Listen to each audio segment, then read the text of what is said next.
ناوی ملورین مامۆستا برانشی دیرۆک گۆرەیە ez ê rafê waneyê rafê heft jora şîrove bikim me cara goçû me wanayekê jora şîrove kir me îro em gihane wana diduwa me jora şîrove kin ji xwe waneya diduwa wekû gom bêjin berdewamiya waneyekê ya da wanayekê de me çi got me got dîrok çi û çima em fêrî dîrokê dibin me jora şîrove kir me got dîrok di dema borî de di cihekî de her bûyerekî got qewmiye di sedem û encam ji me re lîkolîn dike û diyar dike ji xwe me got dîrok çima jî çima em fêrî dîrokê dibin me got ew wekî gom bêjin dîrok çîroka pêşketina mirovahiyê ye û gerdonê ji me re vedibêje û pirekê di navbera dema borî û dema niha û dema bê de ji me re saz dike û herwer jî hebûna mirova ji me re behs dike gerek her mirovekî got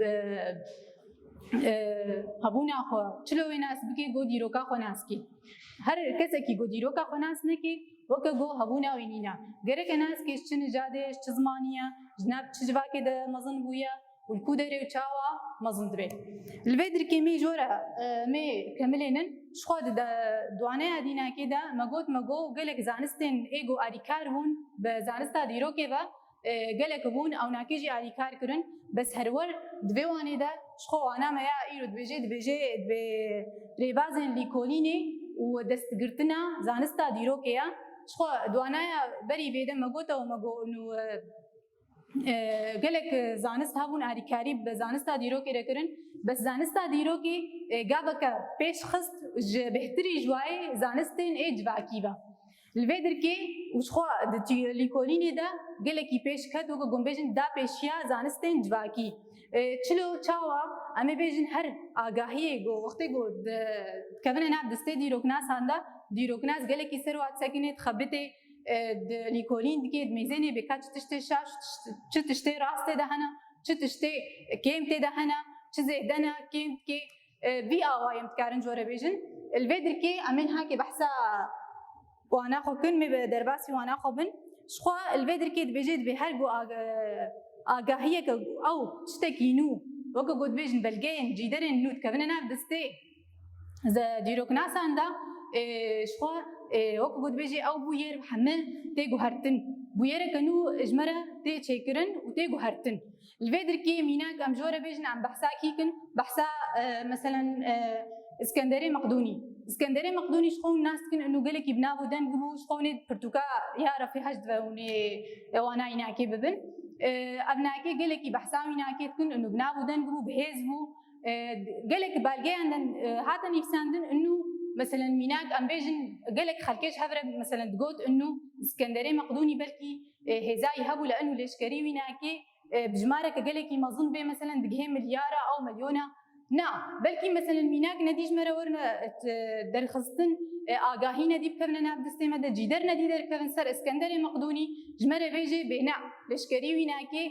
belkî bi hezara bûn li enû aslan di dema borî de em nikarin hejmareke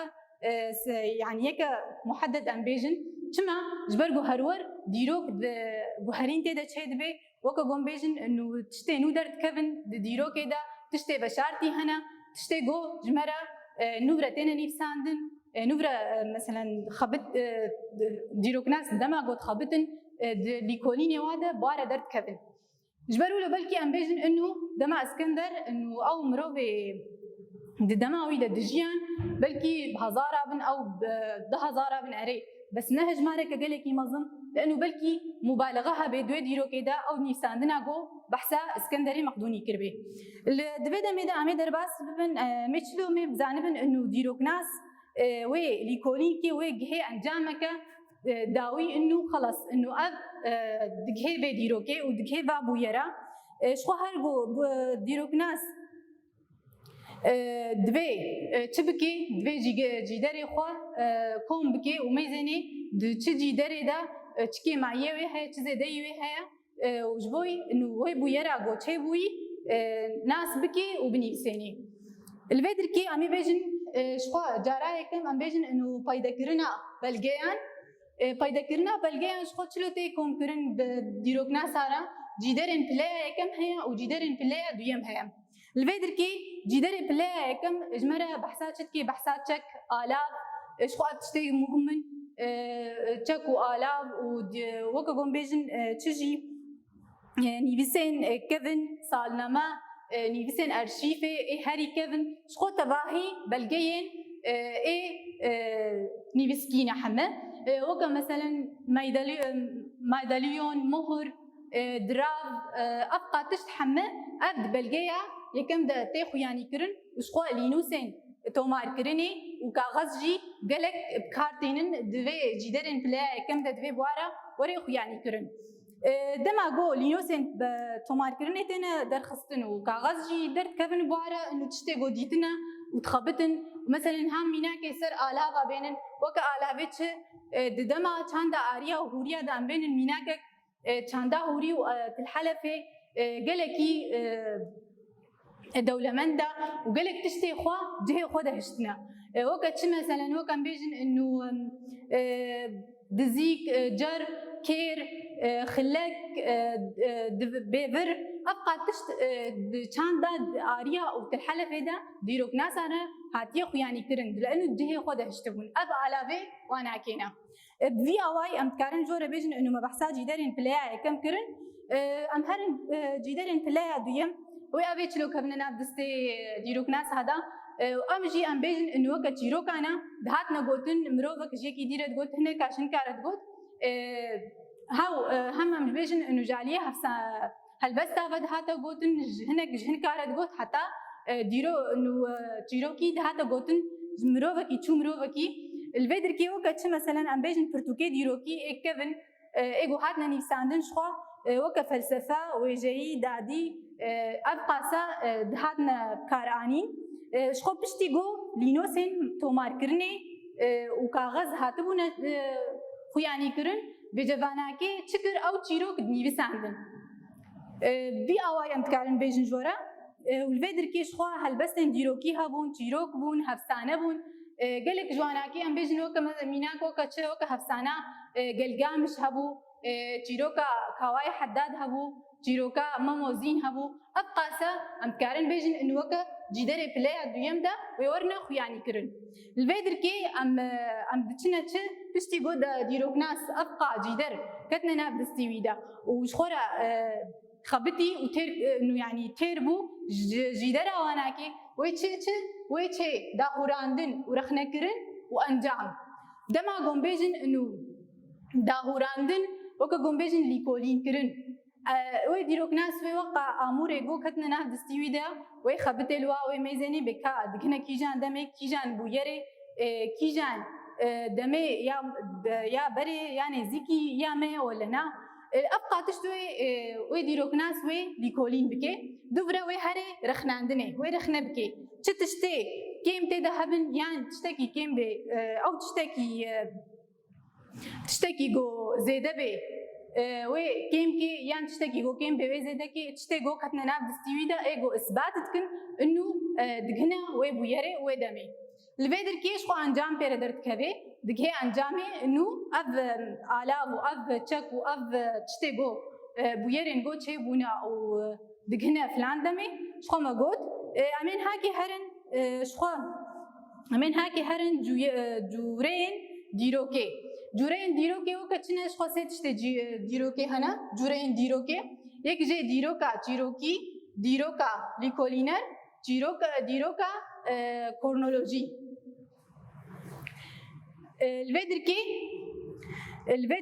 يا ديروكا تشيروكي تاوايا او ديروكي نغو تشيروكي هاتبونا غوتن جمرو بايا كجي ديرت غوت وهاتنا نيفساندن شخو امي بيجن ايغو جارايا كم نيفساندن كشافت كرن او كيبون سومرا نيفساندن اكتشاف كر وسر تابلويا نيفساندن او تشيروكي غو دهاتنا غوتن الفيدر كي يا دويم ديروكا كورنولوجي بس بري قوم هرنا ديروكا كورنولوجي ام تكلم ميناك كي جوره بين سر ديروكا تشيروكي وكا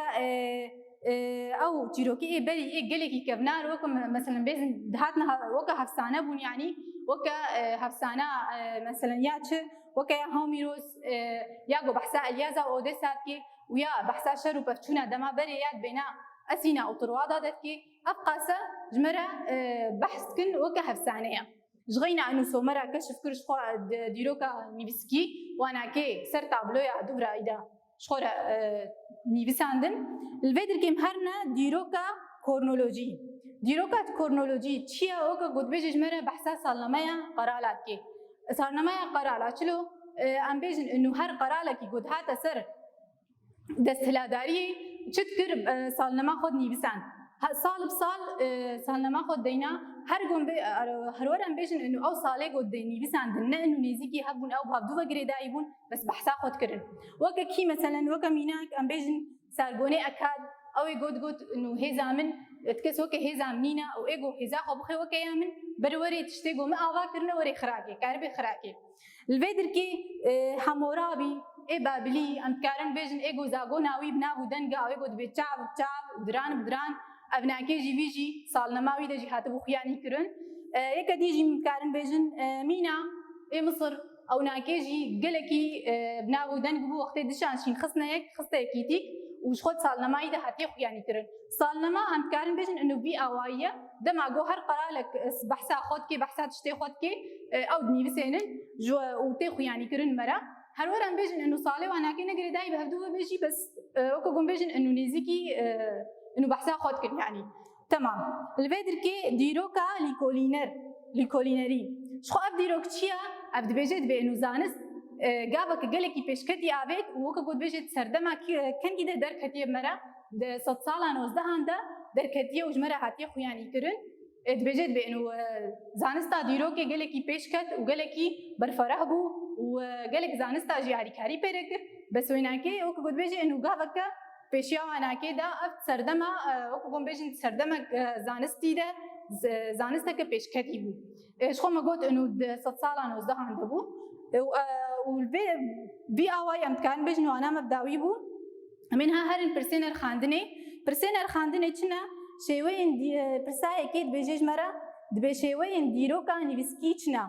شوين دیروکا نیویسکی چنا أمكارن جوار بیشن إنه برتوكي دیروکی بون وكو قوم بيجن فلسفة